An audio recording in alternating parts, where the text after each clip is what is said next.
بسم اللہ الرحمن الرحیم۔ میں ہوں ناصر نقوی INN کے ساتھ۔ ابتدا رب العزت کے نام سے جس نے جان اور جہان دیا، اور درود و سلام محمد والے محمد پر جنہوں نے ہمیں فلاح کے راستے دکھائے۔ ناظرین اکرام، آج ہم گفتگو کریں گے اسلامی ملکوں کے سربراہوں کے حوالے سے۔ اگر ہم اس پہ ماضی میں جھانکیں تو اسلامی ملکوں کے جو سربراہ تھے وہ بڑے مضبوط ہوا کرتے تھے کسی زمانے میں، اور جس زمانے میں یہ طاقتور تھے اس وقت کسی کی جرت نہیں تھی کہ ان کی طرف کوئی دیکھ سکتا۔ لیکن آج بدقسمتی سے وہ معاملات بگڑ گئے ہیں۔ اگر آپ ماضی میں جائیں اور دیکھیں تو جب شاہ فیصل تھے سعودی عرب میں تو دنیا ان کے پاؤں چھوتی تھی۔ جب جمال عبد الناصر مصر میں تھے تو ان کا طوطی بولتا تھا۔ جب ذوالفقار علی بھٹو پاکستان میں تھے تو ایک اور انداز میں لوگ مسلم ممالک کی عزت کرتے تھے۔ جب لیبیا میں کرنل قذافی تھے تو ان کی شان و شوکت ہی کچھ اور تھی۔ جب صدام کا طوطی بولتا تھا عراق میں تو معاملات کسی اور نظر کے تھے۔ لیکن آج اگر غور کریں تو کیا ہمارے ممالک جو ہیں OIC میں جس طرح بالکل خاموش ہو کے بیٹھے ہیں اور کسی سے کوئی بات نہیں کر پاتے، تو کیا وجوہات ہیں؟ وجوہات یہی ہیں کہ ہمارے حکمران اب اس انداز میں مضبوط نہیں، یہ سازشوں کا یہ شکار ہو چکے ہیں۔ سازشیں کچھ اندرونی ہیں، کچھ بیرونی ہیں، کچھ انٹرنیشنل ہیں، بین الاقوامی ہیں، اور جب سازش کا نام لیں تو پھر سب سے پہلے آپ کا جو دھیان جائے گا، جو آپ کی نظر جائے گی، جو آپ کو شک پڑے گا، تو دو ہی جگہ جائے گا۔ ایک جائے گا اسلامی ملکوں کے حوالے سے امریکہ پر یا اسرائیل پر۔ ان دونوں کی ملی بھگت سے اس وقت بھی مملکت اسلامیہ کو یعنی امت مسلمہ کو خطرہ لاحق ہے۔ کیوں کہ ابھی جو چند روز پہلے انہوں نے کارنامہ انجام دیا ایران میں، اور فخری زادہ کو جس انداز میں انہیں دہشت گردی کے ذریعے شہید کیا، وہ سب کے سامنے ہے۔ یہ واقعہ صرف ایران میں نہیں، یہ واقعہ کہیں بھی ہو سکتا ہے۔ نظر آ رہا ہے کیسے ہو سکتا ہے، کیوں ہو سکتا ہے؟ اس لیے کہ ہم اسلامی ممالک والے کمزور سے کمزور تر ہوتے جا رہے ہیں۔ پاکستان ایٹمی دنیا کا یعنی ایک واحد اسلامی ملک ہے جو ایٹمی ملک ہے، جس نے ایٹم بم بنا کر دنیا کو ثابت کیا کہ ہم ترقی پذیر ہی صحیح، لیکن ہمارے پاس ایسے باصلاحیت لوگ، سائنسدان اور لوگ ہنرمند موجود ہیں کہ ہم کوئی بھی کارنامہ انجام دے سکتے ہیں۔ پاکستان کی عزت اپنے حوالے سے ہے، لیکن جو ہمارے دوسرے ممالک ہیں، خاص طور پہ سعودی عرب یا متحدہ عرب امارات، یا ہم جو بات کرتے ہیں جس وقت ترکی جس انداز میں آگے بڑھا ہے اور جس طرح اس نے اپنے آپ کو مستحکم کیا ہے، وہ اردگان کی وجہ سے ہے۔ طیب اردگان، ان کی قیادت کی وجہ سے، ان کے انداز کی وجہ سے، انہیں نے جس طرح ترکی نے ایک قدم آگے بڑھ کے دنیا کو بتایا کہ ہم بھی ہیں دنیا میں، تو وہ ایک بات ہے، شان و شوکت کی بات ہے، عزت کی بات ہے، احترام کی بات ہے۔ اب وہ آنکھوں میں آنکھیں ڈال کے بات کر سکتا ہے، لیکن باقی ممالک ایسے کیوں نہیں کرتے؟ اگر غور کریں تو یہ سارے معاملات جو ہیں یہ کوئی انوکھے نہیں ہیں، یہ سازشوں کے تحت ہوتے ہیں۔ جب ذوالفقار علی بھٹو کو پھانسی دی گئی تب بھی انٹرنیشنل سازش موجود تھی، اور اسی سازش کے تحت وہ تخت دار تک پہنچے۔ آج جو کچھ ہوا ہے ایران میں وہ بھی انٹرنیشنل سازش ہے۔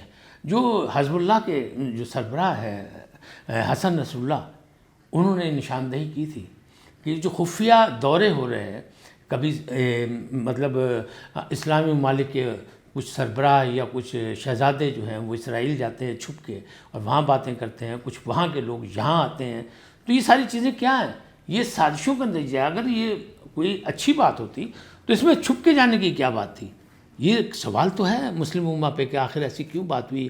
یہ کون سے تعلقات ہے کہ متحدہ عرب امارات ہو یا اسرائیل ہو، یا یہ چھپ کے باتیں کرنے والی کون سی بات ہے، یا سعودی عرب کے شہزادے ہوں تو چھپ کے کرنے والی کیا بات ہے؟ یہ تو اوپنلی بات ہونی چاہیے، اور مسلم امہ کی بات ہونی چاہیے، مسلم مفادات کی بات ہونی چاہیے، مسلم ممالک کی بات ہونی چاہیے۔ لیکن OIC بھی خاموش ہے، اور باقی جو ہیں وہ بھی اپنے مفادات کے چکر میں اپنا اپنا رویہ، اپنا اپنا کردار جو ہے وہ کسی اور انداز میں ادا کریں، جس انداز میں ان کو ادا کرنا چاہیے وہ نہیں کر رہے۔ تو اب آپ اس انداز میں اگر دیکھیں تو غور کریں تو یہ ایسا لگتا ہے کہ امریکہ ابھی بھی، خاص طور پر ٹرمپ کے دور میں، ٹرمپ کے یہ عبوری دور ہے، اس دور میں وہ ابھی بھی جس طرح وہ زخمی شیر کی طرح چیخ و چلاہٹ محسوس کر رہا ہے، تلملا رہا ہے، اور ٹرمپ وہ کوئی بھی کارنامہ انجام دے سکتا ہے۔ حسن نصر اللہ نے یہی کہا تھا، ایرانی قیادت کو بتایا تھا، نشاندہی کی تھی کہ ٹرمپ کے دور میں، ٹرمپ کے آخری وقت میں بھی کوئی نہ کوئی ایسی کارروائی ہو سکتی ہے۔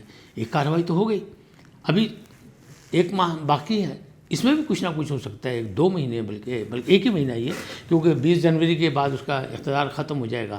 لیکن ابھی بھی وہ جس انداز میں، جن مار پہ ہے، تو کیا ہے، امریکہ نے پہلے بھی جب جارج بش نے حملہ کیا تھا عراق پر تو غلطی مان لی تھی کہ غلط نشاندہی پہ اس نے حملہ کیا اور راؤنڈ ڈالا عراق کو، لیکن جو نقصان ہوا کس کا ہوا؟ مسلمانوں کا نقصان ہوا، اسلامی دنیا کا نقصان ہوا۔ آج پھر وہ امریکہ یہ کام کر سکتا ہے اسرائیل کے ساتھ مل کے، لیکن اگر زبردستی ایران کو جنگ کی آگ میں دھکیلا گیا تو آپ کیا سمجھتے ہیں؟ کیا امریکہ کے لیے اچھا ہوگا؟ کیا اسرائیل کے لیے اچھا ہوگا؟ کیونکہ اقتدار بدلنے والا ہے۔ جوزف بائیڈن وہ جب آئیں گے تو کیا ان کے لیے آسانیاں پیدا ہوں گی؟ نہیں آسانیاں پیدا ہوں گی، بلکہ ایک مشکلات ہوگی، اور اسرائیل کو بھی سوچنا پڑے گا کہ ان کے سامنے کس انداز میں جائے گا، اس لیے کہ اسرائیل تو بغل بچہ ہے امریکہ کا، اور جب بغل بچہ کو سامنے تو جانا ہی پڑے گا۔ ٹرمپ جا رہا ہے تو ٹرمپ کے جانے سے اگر بھارت کے وزیر اعظم مودی صاحب جو ہیں وہ نفسیاتی مریض بنتے ہوئے نظر آ رہے ہیں، تو کیا اسرائیل نفسیاتی مریض نہیں بنے گا؟ وہ بھی ہوگا کہ وہ جو بائیڈن کا سامنا کرنا پڑے گا اسے۔ اب اگر اس بات کو غور کریں تو یہ کیا ہے، کس انداز میں آگے چلیں گے؟ پورا جو ہے اگر آگ میں جھونکنے کی کوشش کی زبردستی، ایران پر بھی عراق جیسا فارمولہ یا لیبیا جیسا فارمولہ یا مصر جیسا فارمولہ اپنانے کی کوشش کی گئی تو نتائج بڑے خطرناک ہوں گے، معاملہ بڑا گھمبیر ہو جائے گا، کیونکہ ایران اس طرح کا ملک نہیں جس طرح کی جو عراق اور لیبیا میں جو کارنامہ کیا ہے اس کے مقابلے میں یہاں سے جواب ملے گا۔ اس لیے کہ میں اکثر یہ کہا کرتا ہوں کہ یہ جنگجو قوم ہے، اس کی برسوں کی تاریخ ہے ایرانیوں کی، تو یہ ان کا معاملہ کچھ اور ہے، اس کو اس طرح نہیں ڈیل کرنا چاہیے۔ اب معاملہ کیا ہے؟ اسلامی انقلاب کی جو اصل رجیم ہے، جو حسن روحانی یا جس انداز میں یہ لوگ آگے بڑھ رہے ہیں، اس رجیم کو ختم کرنا چاہتا ہے امریکہ اور اسرائیل بھی۔ وہ چاہتے ہیں کہ یہاں پہ وہی انداز آ جائے، جیسے کہ اگر آپ غور کریں تو آپ کو نظر آئے گا کہ اسرائیل کو سب سے پہلے جب تسلیم کیا تھا تو ترکی نے تسلیم کیا تھا، اور اس کے بعد ایران نے تسلیم کیا تھا، اور اس کی سہولت کا پہ اردن بھی بنا۔ یہ ساری چیزیں مسلمان ملکوں نے کی، لیکن اپنے اپنی جگہ کرتے گئے، اور آہستہ آہستہ جب یہ رجیم اسلامی انقلاب ایران میں آیا تو پھر اس نے تسلیم نہیں کیا، اس نے تعلقات ختم کر دیے، اور اس تعلقات کے بدلے میں، اس کے رد عمل میں اسرائیل اور امریکہ مل کے جو ہے اسلامی انقلاب کی رجیم کو ختم کرنا چاہتے ہیں۔ ماضی میں آپ اگر غور کریں ایرانی تاریخ کو تو ہنگامے ہوئے وہاں، انہی حسن روحانی کے دور میں وہاں مظاہرے بھی ہوئے، لیکن حکومت کی گرفت مضبوط تھی اور انہوں نے قابو پا لیا۔ اب یہ لوگ یہی چاہتے ہیں، لڑاؤ اور حکومت کرو کا فارمولہ وہاں اپنانا چاہتے ہیں انگریزوں والا، کہ وہاں جو ہے وہاں لوگ منتشر ہو جائیں اور لوگ حکومت کے خلاف کھڑے ہو جائیں تاکہ اسلامی رجیم کا خاتمہ ہو سکے۔ لیکن ایسا نہیں لگ رہا، لیکن شک موجود ہے انٹرنیشنلی طور پہ۔ جو ماہرین دفاع ہیں، جو ماہرین جنگ ہیں، وہ یہ کہتے ہیں کہ صدر ٹرمپ سے کسی چیز کی بھی امید رکھی جا سکتی ہے، کوئی انہونی وہ کر سکتے ہیں، جاتے جاتے بھی کوئی ایسا کام کر سکتے ہیں جس سے دنیا میں ایک نئی ہلچل پیدا ہو جائے، کہ یہ بالکل ویسے ہی جیسے کہ ضدی بچہ خود کھیلنے کی بجائے جب اسے آپ کھیلنے کا موقع نہ دیں تو وہ پھر سارے کھیل کو خراب کر دیتا ہے، ڈسٹرب کر دیتا ہے، وہ لڑائی کرتا ہے، وہ جھگڑا کرتا ہے، وہ مار کٹائی کرتا ہے، چاہے اس کا رزلٹ کچھ بھی نکلے، چاہے وہ خود کیوں نہ زخمی ہو جائے۔ اسی طرح یہ زخمی شیر صدر ٹرمپ جو ہیں یہ بھی کچھ کرنے کی امید رکھتے ہیں، اور یہ ان کی خواہشات ہیں۔ لوگ یہ ان پہ شک کر رہے ہیں کہ یہ کچھ کریں گے۔ ایران کیا کرے گا؟ ایران کیسے بدلہ لے گا؟ اس نے تو دعویٰ کیا کہ ہم بدلہ لیں گے، لیکن ایران نے ساتھ یہ بھی کہا ہے کہ ہمیں جلد بازی نہیں ہے، ہم باقاعدہ صبر و استقامت کے ساتھ آگے بڑھیں گے، اور ہم اپنے دشمنوں سے نمٹنا جانتے ہیں۔ اسی طرح جواز ظریف اس نے کہا تھا کہ دہشت گردی کے ساتھ ہم کھڑے نہیں ہیں، ہم دہشت گردی کی ہمیشہ مخالفت کرتے ہیں، دنیا کے کسی کونے میں بھی دہشت گردی ہو تو ہم اس کی مخالفت بھی کریں گے، مذمت بھی کریں گے، لیکن افسوسناک بات یہ ہے کہ ہمارے ہاں دہشت گردی ہوئی تو یو این او کہہ رہی ہے کہ آپ صبر کریں۔ یہ معاملات جو ہیں گڑبڑ ہیں۔ اسی طرح جو معاملات اگر آگے دیکھیں تو جوہری معاہدے میں جو بائیڈن کی جو مشکلات ہوں گی، اگر صدر ٹرمپ کوئی ایسی حرکت کر گئے، یا اسرائیل اور صدر ٹرمپ کا گٹھ جوڑ جو ہے اس نے کوئی کارروائی ایسی کر دی، کوئی انہونی کر دی، تو پھر جو بائیڈن کے لیے جوہری معاہدے کے ساتھ کھڑے ہونا اور اس کے ساتھ آگے چلنا، اور یا ایران کے ساتھ تعلقات کی بہتری کے لیے مشکلات پیدا ہوں گی، اور مشکلات پیدا ہوں گی تو کیا ہوگا؟ ایران پہ تو بہت سی پابندیاں لگیں، مزید لگ جائیں، اس سے کیا فرق پڑتا ہے؟ وہ تو کھڑے ہیں، انہوں نے ہمیشہ کہا ہے کہ ہم پابندیوں کو جو ہے وہ خیر مقدم کرتے ہیں، ہم پہ جتنی مرضی پابندیاں لگائیں، ہم اپنے انداز میں آگے بڑھنے کی کوشش کریں گے، اور ہم کرتے رہیں گے، ہماری قوم متحد ہے اور چلتی رہے گی۔ لیکن معاملہ کیا ہے؟ معاملہ یہی ہے کہ بھئی مسائل جو ہیں وہ کس طرح سیدھے کیے جائیں گے۔ اگر اس میں کچھ اسلامی ممالک جو ہیں وہ سہولت کار نہ بنے تو پھر معاملہ بہتر ہو سکتا تھا۔ ہونا یہ چاہیے تھا کہ مسلم امہ ایک پلیٹ فارم پہ کھڑے ہو کے ان کا مقابلہ کرتی، ان سازشوں کا، اور اپنی مسلم دنیا کی آبیاری کا کوئی پروگرام بناتی، ان کی ترقی اور خوشحالی کی بات کرتی۔ لیکن بدقسمتی سے مفادات آڑے آ رہے ہیں، اور سب ہم لوگ تتر بتر ہوئے ہیں، اور سارے معاملات جو ہیں وہ بگڑتے جا رہے ہیں۔ اگر اسی طرح معاملات بگڑتے چلے گئے تو پھر سوچنا پڑے گا کہ دیکھیں ماضی کے جو حکمران تھے وہ کس قدر طاقتور تھے، چاہے وہ انور سادات ہوں، چاہے وہ جمال عبد الناصر ہوں، چاہے وہ شاہ فیصل ہوں۔